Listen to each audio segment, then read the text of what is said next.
আজকে ইনশাআল্লাহ আমি আপনাদের সাথে আল কুরআনে বর্ণিত আল্লাহর একটি অনন্য এবং অসাধারণ নাম সম্পর্কে আলোচনা করব। এই নামটি অনন্য কারণ আল্লাহ এই একই নাম তার নিজের জন্য ব্যবহার করেছেন, আবার বিশ্বাসীদেরকেও এমন হতে বলেছেন। আল্লাহ আমাদের সম্পর্কে বলেছেন ওয়াকালিলুম মিন ইবাদিয়াশ শাকুর, এবং আমার বান্দাদের মধ্যে খুবই অল্পই শাকুর। শাকুর অর্থ চরম কৃতজ্ঞ, আর কৃতজ্ঞ হওয়া এবং গুণগ্রাহী হওয়া দুইটা ভিন্ন ভিন্ন জিনিস। কৃতজ্ঞ মানে কেউ যদি আপনার কোনো উপকার করে তাহলে আপনি তাকে থ্যাংক ইউ বা ধন্যবাদ বলেন এবং মনে মনে তার প্রতি কৃতজ্ঞতা অনুভব করেন। গুণগ্রাহী মানে আপনি সব কিছুতে ইতিবাচক দেখেন, সব পরিস্থিতিতেই আপনি ভালো কিছুর সন্ধান পেয়ে থাকেন। আমাদের রাসূলুল্লাহ সাল্লাল্লাহু আলাইহি সাল্লামের জীবনে অন্যতম দুর্বিষহ একটা ঘটনা ছিল ইফকের ঘটনা, যখন মদিনাতে তার পরিবারের বিরুদ্ধে অপমানজনক অপবাদ রটনা করা হয়। আর এই মিথ্যা অপবাদ রটনার কাজ 30 দিন পর্যন্ত চলতে থাকে। 30 দিন পর আল্লাহ নাজিল করেন লা তাহসাবুহু শাররাল লাকুম বাল হুয়া খায়রুল লাকুম, এটাকে তোমাদের জন্য ক্ষতিকর মনে করো না, বরং তা তোমাদের জন্য কল্যাণকর। তো এভাবে আল্লাহ আমাদের মনোভাব পরিবর্তন করেন এবং তিনি চান আমরা যেন শাকুর হই, যার অর্থ চরম গুণগ্রাহী হওয়া, আল্লাহর তারিফ করার জন্য উপায় খোঁজা। আর আমাদের জন্য ব্যাপারটা উপলব্ধি করা সহজ, কিন্তু আল্লাহ সব কিছুর মালিক, নিজেকে শাকুর বলছেন। আল্লাহ আযজা ওয়া জাল্লা বলছেন ইন তুকরিদুল্লাহ কারদান হাসানা ইউদাইফু লাকুম ওয়া ইয়াগফির লাকুম আল্লাহু শাকুরুন হালিম। আল্লাহ গুণগ্রাহী, পরম ধৈর্যশীল। সূরা তাগাবুনের এই আয়াতে আল্লাহ নিজেকে শাকুর বলছেন, আর সূরা ফাতিরে তিনি নিজেকে 2 বার শাকুর বলেছেন। আমরা আল্লাহ আযজা ওয়া জাল্লার জন্য শাকুরের অর্থ হিসেবে গুণগ্রাহী শব্দটি ব্যবহার করে থাকি। আল্লাহ তার নিজের সম্পর্কে বলছেন তিনি চরম গুণগ্রাহী। তাই আমি আপনাদের সবার জন্য বিষয়টি সহজ করে তুলে ধরার চেষ্টা করব, যেন আমরা এখান থেকে শিক্ষা গ্রহণ করতে পারি এবং বুঝতে পারি আল্লাহ কেন আমাদের জন্য এমন একটি শব্দ ব্যবহার করলেন। আমাদের কোনো কিছুই আল্লাহর প্রয়োজন নেই, কিন্তু আমরা আমাদের সব কিছুর জন্য আল্লাহর মুখাপেক্ষী। আল্লাহ হলেন গানি, তিনি সব ধরনের প্রয়োজন থেকে মুক্ত। তিনি হলেন হালিম, কেউ তার প্রশংসা না করলেও, তার প্রতি কৃতজ্ঞতা প্রকাশ না করলেও তিনি নিজে নিজেই প্রশংসিত। কোনো কিছুর অস্তিত্ব না থাকলেও আল্লাহর প্রশংসা এবং কৃতজ্ঞতা এমনিতেই বর্তমান আছে। ওয়া আতাকুম মিন কুল্লি মা সাআলতুমুহ, যে সকল বস্তু তোমরা চেয়েছো তার প্রত্যেকটি থেকেই তিনি তোমাদেরকে দিয়েছেন। তোমাদের যা কিছুর প্রয়োজন হতো তার সব কিছুই আল্লাহ তোমাদেরকে দিয়েছেন। আমরা প্রতিনিয়ত তার নিকট কৃতজ্ঞতার ঋণে আবদ্ধ। আমাদের সম্ভাব্য প্রতিটি প্রয়োজন তিনি পূর্ণ করেছেন এবং এত অসংখ্য নিয়ামত দান করেছেন যে আমরা কোনোদিনও তার ঋণ পরিশোধ করতে সক্ষম হব না। যেমন এই কক্ষে উপবিষ্ট সবার দিকে তাকিয়ে দেখুন, আমাদের প্রায় সবাইকে দৃষ্টিশক্তি প্রদান করা হয়েছে। আমাদের সবারই উঠে দাঁড়ানোর এবং চলাফেরা করার ক্ষমতা রয়েছে। এই পৃথিবীতে এমন বহু মানুষ রয়েছে যারা দাঁড়াতে পারে না, হাঁটতে পারে না। আমরা যে ঘুমাতে পারি এটাকে আমরা কোনো নিয়ামতই মনে করি না। আমাদের হাতের আঙুলগুলোকে আমরা কিছুই মনে করি না, মনে হয় যেন আমরা এগুলোর মালিক। এমন অনেক মানুষ রয়েছে যাদের হাত নেই বা প্যারালাইসিসের কারণে হাত নাড়াতে পারে না, হাসপাতালের বিছানায় শুয়ে শুয়ে চোখ ছাড়া আর কিছুই নাড়াতে পারে না, বা বাসায় পড়ে রয়েছে। ব্যাপারটা হলো এই পৃথিবীতে আমাদের যা কিছু আছে তার সবই মূল্যবান, আর আমরা এর মূল্য নির্ধারণ করি টাকার অঙ্কে। এখন যদি কেউ বলে আপনার পা কিনতে চাই, মূল্য কত? আপনার উভয় চোখ কত টাকা মূল্যে বিক্রি করবেন? আপনার ফুসফুস কিনতে চাই, আপনার পা কিনতে চাই, শুধু একটা কিনতে চাই, আমার উভয়টার দরকার নেই। আল্লাহর দেয়া এই মহামূল্যবান উপহারগুলো আমরা প্রতিদিন ব্যবহার করে চলেছি। প্রতিনিয়ত কোনো কিছুর ব্যবহার করতে থাকলে আমাদের কাছে তার মূল্য কমে যায়। এটা আর এমন কি, জাস্ট একটা পায়ের পাতা। আবার অভিযোগ করি এটা খালি চুলকায়। তো আমরা এই মহামূল্যবান উপহারগুলো, যেমন আমাদের শরীর, আমাদের শরীরে বিভিন্ন অঙ্গ প্রত্যঙ্গ, আমাদের পরিবার, বাতাস, ভূমি যার উপর আমরা দাঁড়িয়ে আছি।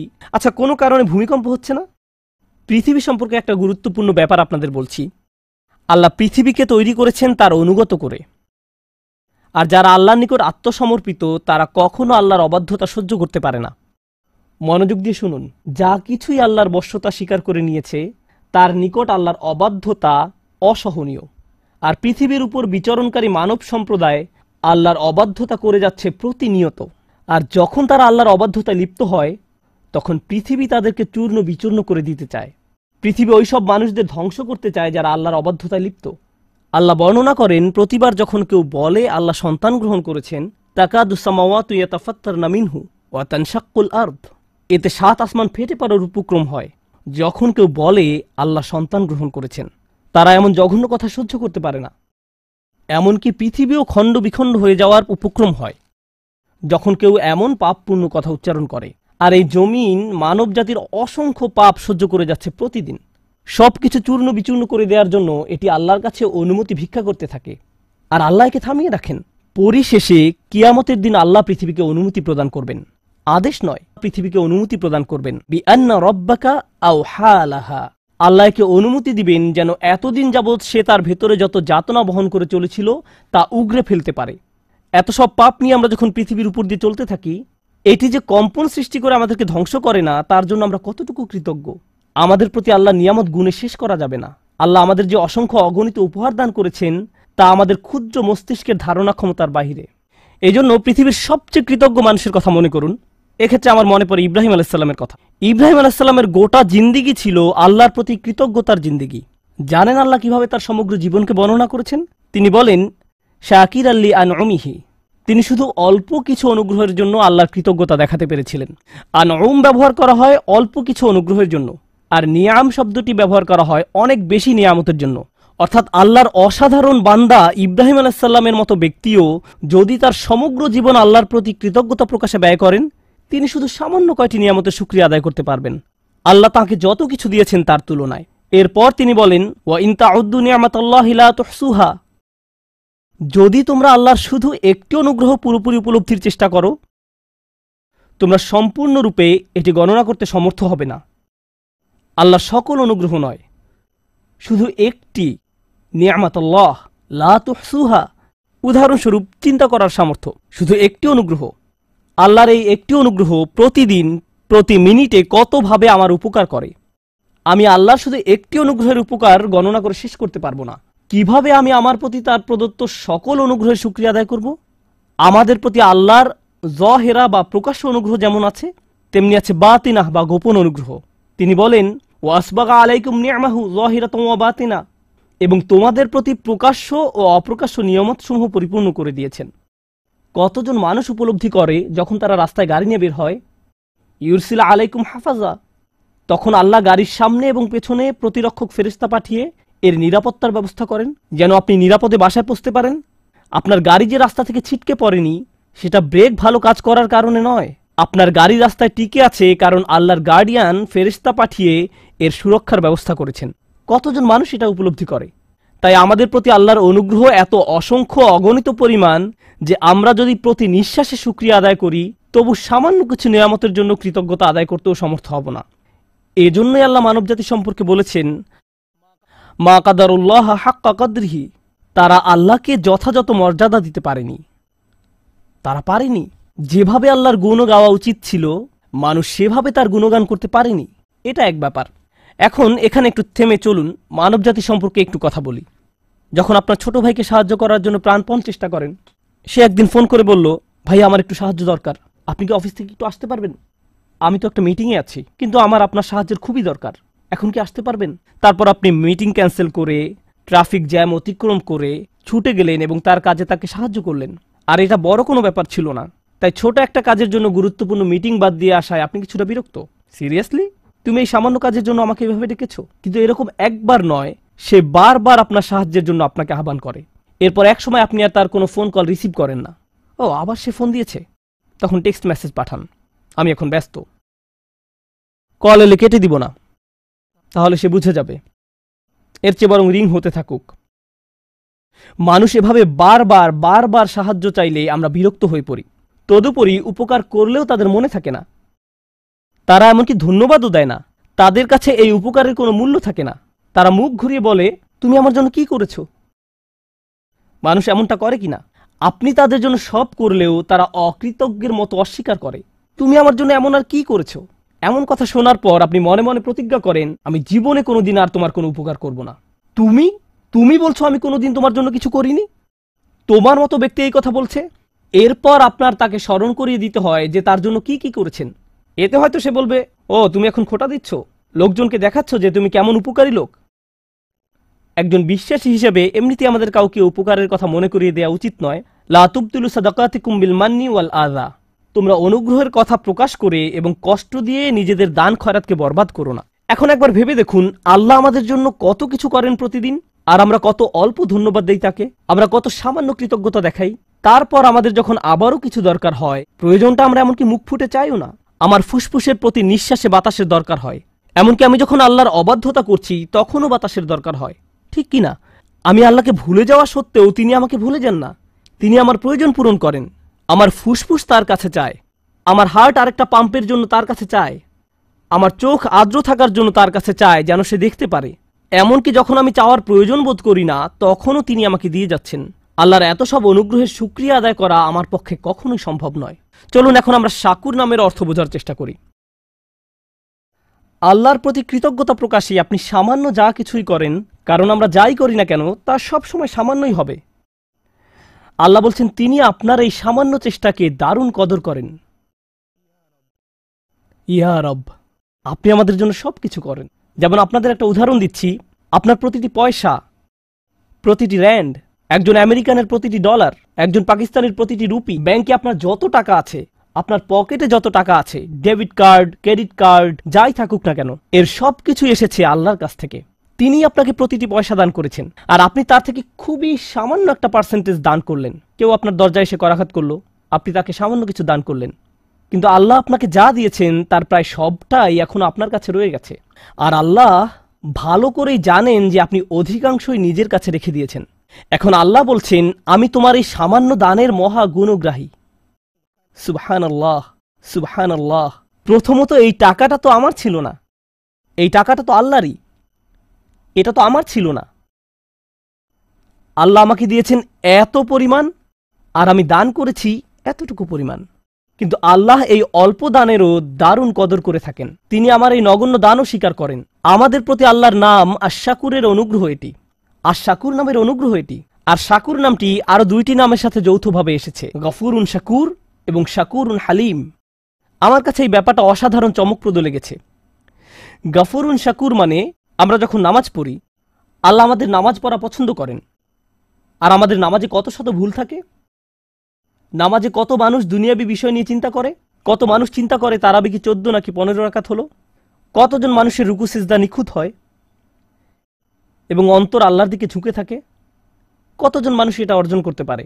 এত সব ভুল থাকা সত্ত্বেও আল্লাহ কি করেন? মনে করুন নামাজ যদি একটি বিল্ডিং নির্মাণ করার মতো হয়, আপনি আল্লাহকে দিয়েছেন কয়েকটি ভাঙা ইট মাত্র। আল্লাহ কি করেন? আল্লাহ আপনার এই সামান্য ভাঙা ইটের টুকরাগুলো নিয়ে আপনার জন্য বিশাল এক দালান তৈরি করে দেন। তারপর তিনি কি করেন? গাফুর নামের দয়ায় এটাকে পূর্ণ এক দালানে পরিণত করার পর তিনি কি করেন? তিনি আপনার এই নামাজ পড়াকে সমাদর করেন, এই সুন্দর বিল্ডিংয়ের সমাদর করেন যেটা আপনি নির্মাণ করেননি।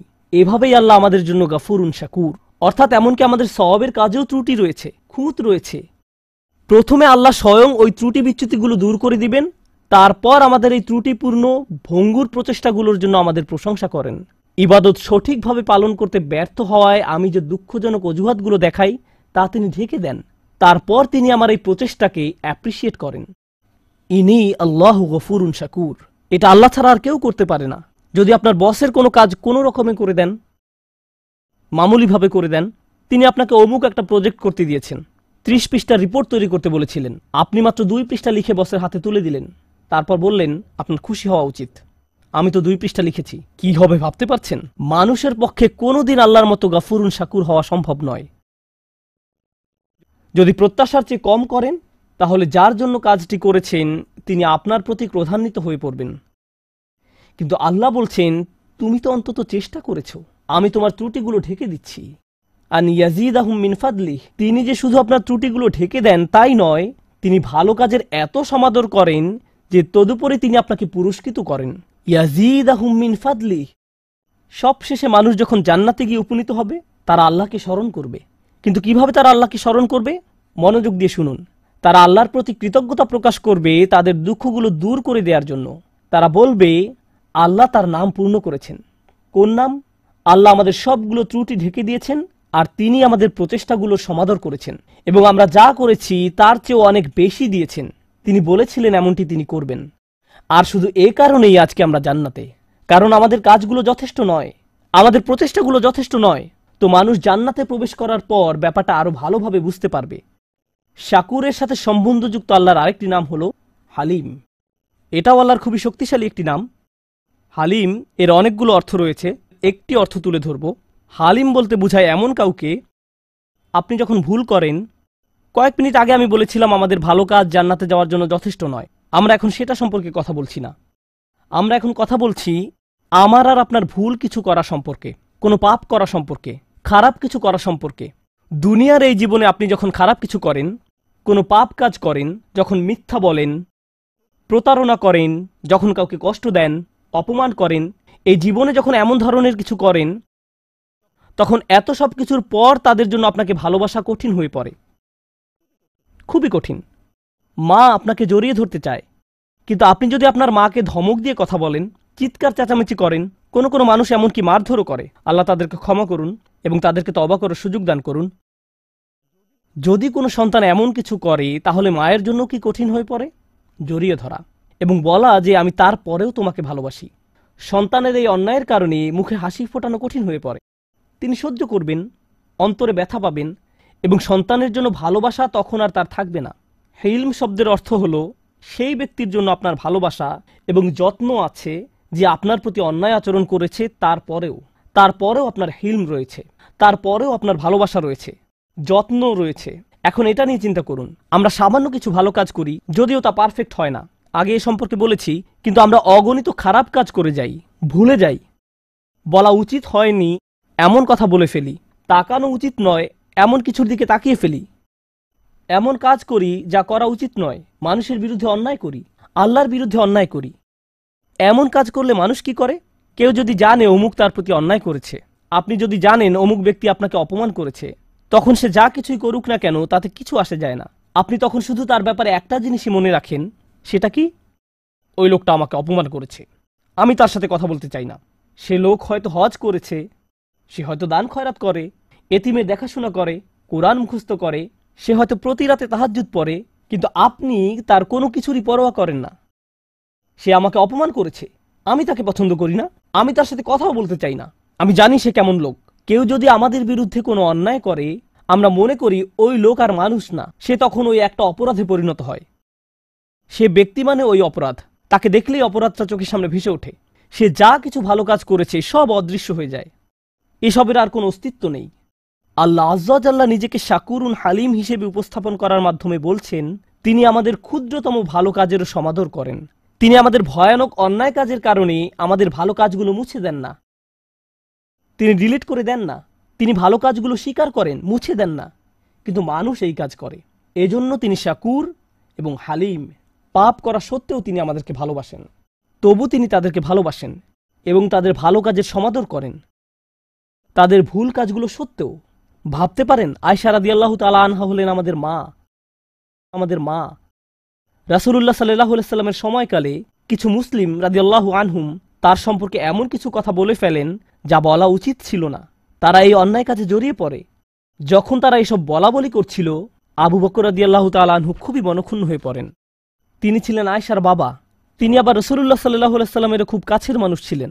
কেউ যদি আপনার মেয়ের বিরুদ্ধে কিছু বলে, তখন আপনার কেমন লাগবে? কিভাবে এমন কথা সহ্য করবেন? আর আল্লাহ আজ্জা জাল্লা এমন মানুষদের বর্ণনা দিচ্ছেন যারা হযরত আয়েশা রাদিয়াল্লাহু তাআলা আনহা সম্পর্কে বাজে কথা বলেছিল। তোমার উচিত তাদেরকে ক্ষমা করে দেয়া। তাদের একজন মক্কা থেকে এসেছিলেন, এই ঘটনা মদিনায় ঘটে, কিন্তু তিনি কোথা থেকে এসেছিলেন? মক্কা। তিনি আবার বদর যুদ্ধেও অংশগ্রহণ করেছিলেন। আল্লাহ হলেন হালিম। তিনি তাদের ভুলগুলোর আলোকে তাদের সম্পর্কে কথা বলার পরিবর্তে তাদের ভালো কাজগুলোর আলোকে তাদের সম্পর্কে কথা বলেন। আল্লাহ তাদের ভুল কাজের কারণে তাদের ভালো কাজগুলো নির্মূল করে দেননি। তিনি আবু বকর রাদিয়াল্লাহু তাআলা আনহুকে উৎসাহিত করেন এই বলে, আল্লাহ তুহিব্বুনা ইয়াগফিরাল্লাহু লাকুম, তোমরা কি কামনা করো না যে আল্লাহ তোমাদেরকে ক্ষমা করেন? তিনি তাকে ক্ষমা করে দেওয়ার জন্য উৎসাহ প্রদান করেন। সুবহানাল্লাহ। এটা হলো মানুষের জন্য আল্লাহর হিলম, মানুষের জন্য আল্লাহর হিলম। আমাদের হিলমের অভাব রয়েছে, কিন্তু আল্লাহর কাছ থেকে আমাদের নিজেদের জন্য আমাদের এটা দরকার। ভাবতে পারেন, আমরা অন্যদের সাথে যেমন আচরণ করি, আল্লাহ যদি আমাদের সাথে তেমন আচরণ করতেন। কেউ খারাপ কিছু করলে আমরা তার অন্য কোনো ভালো কাজের মূল্য প্রদান করি না। শেষ যে ব্যাপারটি নিয়ে আমি কথা বলতে চাই তা হলো, আল্লাহ কোনো কাজের মূল্য দেওয়ার ক্ষেত্রে কতটা সূক্ষ্মতম। ওয়ালা ইয়াতাউনা মাউতিআন। আল্লাহ বলেন, একজন বিশ্বাসী যখন ভালো কাজ করে, তার প্রতিটি পদক্ষেপের বিনিময়ে তার জন্য সওয়াব লেখা হয়। আমরা এখানে নামাজ পড়তে এসেছি, আমরা আল্লাহর কাছে দোয়া করি তিনি যেন আমাদের নামাজের জন্য আমাদের পুরস্কৃত করেন, কিন্তু আমরা জানি না যে নামাজে আসার জন্য আমরা যখন গাড়ির ইঞ্জিন স্টার্ট নিচ্ছিলাম আল্লাহ আমাদের জন্য সওয়াব লিখছিলেন। আমরা যখন গাড়ি চালাচ্ছিলাম তখনও তিনি সওয়াব লিখছিলেন। চাকার প্রতিটি ঘূর্ণায়নের বিনিময়ে আল্লাহ সওয়াব লিখছিলেন। ডিজেল এবং গ্যাসোলিন কেনার জন্য আমরা যত টাকা খরচ করেছি তার জন্য আল্লাহ সওয়াব লিখছিলেন। মসজিদে আসার সময় যখন উজু করার জন্য যাচ্ছিলাম প্রতিটি পদক্ষেপের জন্য আল্লাহ সওয়াব লিখছিলেন। কিয়ামতের দিন মানুষ শুধু মন্দ কাজ দেখে তাজ্জব হবে না, মানুষ অবাক হয়ে যাবে, ইয়া আল্লাহ, এই সামান্য ভালো কাজটাও আপনি আমার জন্য লিপিবদ্ধ করেছেন। এই হলেন আল্লাহ শাকুরুন হালিম। আল্লাহ আমাকে আপনাকে কি কি দেওয়ার জন্য প্রস্তুত আছেন, সুবহানাল্লাহ। শুধু এই ভাবনাই আমাদের অবাক করে দেয়। আল্লাহ আজ্জা জাল্লা আমাদেরকে তার প্রতি কৃতজ্ঞ করে তুলুন, যেন আমরা তার প্রতি শুকরিয়া আদায় করতে পারি। আল্লাহ আমাদের কাছে সামান্য যা কিছু চেয়েছেন তা যেন দিতে পারি। তিনি আমাদের কাছ থেকে বেশি কিছু চান না, তিনি আমাদের নিকটে বেশি আশা করেন না। আমরা সামান্য একটুও যদি তাকে প্রদান করি আল্লাহ তা বহুগুণে বহুগুণে বহুগুণে বৃদ্ধি করে দেন। দোয়া করে আল্লাহ যেন আমাদের সকল ভালো কাজের সওয়াব বহুগুণে বৃদ্ধি করে দেন এবং তার অনুগ্রহে আমাদেরকে তার জান্নাতে প্রবেশ করতে দেন। বারাকাল্লাহু লি ওয়া লাকুম। আসসালামু আলাইকুম ওয়া রাহমাতুল্লাহ।